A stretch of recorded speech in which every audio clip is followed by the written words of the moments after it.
welcome to the Society of Construction Law Australia's podcast, the podcast where we look at technical and legal issues facing the Australian construction industry. My name is Jaclyn Smith and I'm one of the directors of the Society.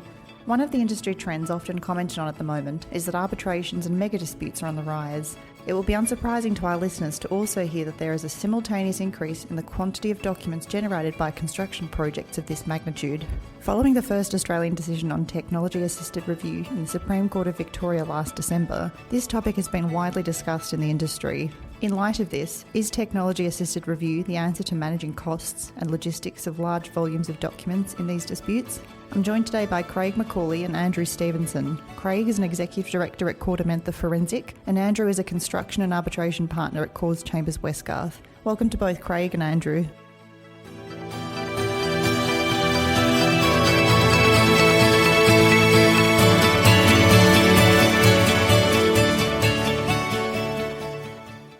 Craig, perhaps we'll start with you and ask you to introduce our listeners to what technology-assisted review is and the differences between professional guided and statistical guided TAR execution strategies.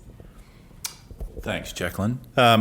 Well, technology-assisted review, to start off with, is actually a combination of a number of things, principally designed to lessen the burden of reviewing documents. And at the moment, it includes a number of things, including concept clustering, email threading, near duplicate detection, but also predictive coding, which is traditionally what we're seeing the law fraternity to refer to it at the moment. So it's important to note that it's not just one thing, it's a number, but for the moment we'll talk about predictive coding, which is really about using a small sample of documents, often very small in comparison to a corpus, and tagging those documents manually as relevant and not relevant, and then using the properties of the documents that are relevant and not relevant and modelling that so that you can identify those similar relevant and not relevant documents in a whole corpus. But of course, it was interesting with the McConnell-Dow case decision back in early December in 2016. Justice Vickery opened the door to a number of different ways to actually execute the process of conducting technology-assisted review or predictive coding. And typically there's a number of acronyms that are used, but most importantly, I think that the key takeaway for people is that there's two strategies that can be adopted. One is, do you want to use statistics to determine where the cutoff point is to relevant documents and the processes you need to follow to do that? Or do you want to use a professional assessment as to the cutoff point of where documents are relevant or not relevant? And each of those processes has its own pros and cons, but it's important that that decision be made fairly early up as part of a process. And Craig, what are some of the key considerations that people need to be mindful of when they're choosing a selection process? Yeah, good question, Jaclyn. I mean, I think some of the key ones that are emerging at the moment are, one is the richness of relevance documents in a corpus. So key to that, if we take some of the statistics from the McConnell-Dow case, where we've got a corpus of 1.4 million documents, the initial control set or the first step in using a statistical guided process for TAR is, as I said, the control set, which is only about 1,500 documents. Now, if you've got a very low richness of relevant documents in your corpus, there's every chance that you will not be able to identify a relevant document in your control set, immediately putting you on the back foot about how you might execute a statistically guided process. Of course, there's always ways around that, but immediately, as corpuses are going to get larger, those sorts of considerations need to be put in place. Of course, I think the other big issue is the complexity of relevant categories that are in the corpus as well. So we know from the McConnell-Dow case there's about 15 separate categories of relevant documents. Now, when we're taking a small sample, ideally that sample should have representation of relevant and not relevant documents to each of those categories. But of course it becomes a bit of an issue, if that's not the case, but something to consider when making a decision on what to use. The other thing, so because of a statistically guided process relies on the integrity of the statistics. Adding new documents to a corpus will create an issue. So, of course, if we do that, if we've taken a statistically valid sample of an original corpus, then add new documents, we need to restart that whole process so that we don't break that statistical integrity. Similarly, the same thing happens if issues were to change during the review, because we're working on a control set. Issues changing will invalidate that control set, so the process will need to be started again. I think some of the things that need to be thought about in that sort of context, though, would be most of the matters or the court cases that we see at the moment around predicting around a binary yes or no. Potentially we might need to move down to predicting around a particular issue, whether it's relevant or not relevant to an issue, and maintaining a number of streams of prediction. And Andrew, can you walk us through some of the key steps that are involved for legal teams when they're using a predictive coding process? Thank you, Jackie. The critical issue is to demonstrate to the other side in some sort of cogent way that the process has worked satisfactorily. Ultimately, that is a matter that would need also to be demonstrated to the court. The critical issues associated with the use of TAR in this regard will be the fact that the technology works by reference to an algorithm. The algorithm will be the proprietary product of the owner of the software, who will be reluctant to disclose the algorithm. Even if it were disclosed, there's very little prospect that either the legal teams involved in the process or the judiciary would understand the algorithm and whether it was an effective method for achieving the objective. So there has to be some way of being able to check whether the algorithm is functioning properly. The second aspect, as Craig has mentioned, is the selection of a number of documents, 1,500 in a particular case, and then coding those documents. Absent TAR, the discovery process has relied upon the judgment of the two sets of lawyers responsible for the case, assuming two parties only.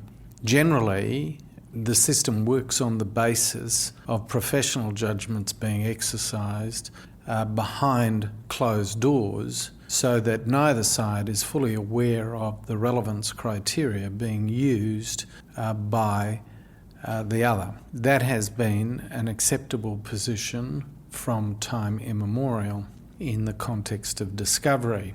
The question that arises is that the 1,500 documents now become supercritical to the output of the TAR technology, and in the event that it is not accurate in terms of the assessment, there is a risk that documents will not be discovered that perhaps should be.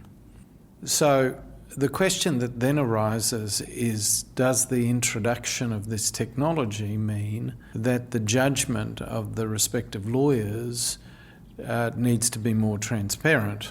For me, if that were to occur, then much of the value associated with TAR will be lost. For example, if it were the case that the two, assuming only two parties, two lawyers were to sit in a room and to agree the issues associated with a bunch of documents, say 1,500, the real risk is that they will disagree. If they do disagree, that might ultimately mean that the agreement needs to be resolved by a judge, which is an unattractive proposition both for the judiciary and the profession, and more importantly, clients. A concern may arise because people choose to be tactical. Tactics may include trading off between precision and recall in the process, so that one side takes an overly generous view in relation to what is relevant, that is, finds far more documents relevant to a particular issue than the other. The effect of so doing is it increases recall and therefore reduces the ability of the technology to reduce the documents which will be manually reviewed. That is, by choosing wide relevance criteria, the precision sought to be obtained by TAR is lost. Some system has to be developed which allows confidence in the system. By that I mean both the algorithm and the coding of the initial documents, perhaps as few as 1,500. By way of suggestion, perhaps a way of doing that is for each party to undertake to randomly select a sample of documents, perhaps 1,500 again, which are not ever given to the computer but are otherwise coded, and then for the output of the TAR system to be correlated with the 1,500 documents which are not part of the sample given to the computer, and a percentage derived as to the extent to which the algorithm agrees with the coding on the 1,500 documents which it has not had the benefit of coding. And when the correlation is at a predetermined level, perhaps 80%, then the system has been regarded as satisfactory for the purposes of discovery. So there are a few issues to be worked out, but there is no doubt that the technology offers great potential to reduce one of the most expensive aspects of litigation, provided that court supervision and interference with what each party is doing is kept to a minimum. So one of the key developments that we've seen in Australia lately in this space was a decision of the Supreme Court of Victoria last year, McConnell, Dowell and Santon, which Craig and Andrew have both sort of spoken to. In that case, a special referee was appointed to implement a technology-assisted review process. Andrew, can you tell us a little bit more about this decision and what it means for the use of technology-assisted review going forward? That case, in many respects, is unusual because both parties, as I understand it, reading the decision, had the full set of documents that were initially discovered by the plaintiff. The defendant is an insurer and, I've assumed, had no relevant documents for obvious reasons. So it's slightly unique in the sense that both parties had everything. And the issues of which I've just spoken don't generally arise in those circumstances. Each party is equally able to test the system after it's run and make their own judgments about it. That having been said, the idea of referring out the fine detail of how the TAR system is to be used seems to me to be sensible, but again, we need to rapidly come to a point where there is large consensus about how this system is to be used, and we need to ensure that that consensus does not overly complicate the process and erode the savings which the technology otherwise offers. Now, Craig, just to bring a bit of global perspective to our discussion, what are some of the international trends that we're seeing around the use of technology-assisted review?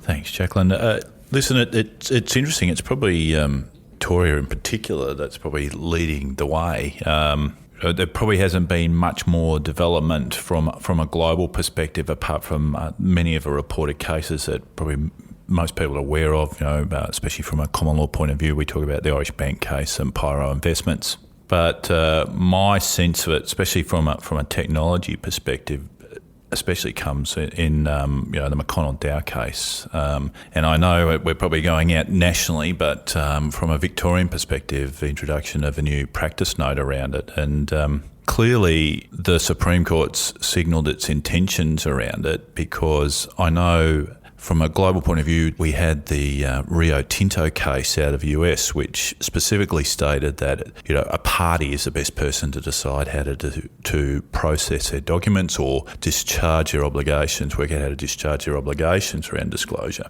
The global think tank around electronic discovery is a body called the Sedona Principles. It also says the same thing, but the new practice note introduced says that the court has the power to impose TAR on a party, which is probably reasonably strict in comparison to what the global trends are. I think the other interesting point, especially as a practitioner, is the potential to appointment of a single operator to perform the TAR for both parties. That I think is something that would, for any practitioner, be something that you need to tread reasonably carefully with. And then the third major point is, as already discussed, is the introduction of the different execution methods. From court cases we've only seen the statistical based ones reported. So we've seen simple active learning, we've seen simple passive learning, while continuous active learning was talked about in the Rio Tinto case. It wasn't used, but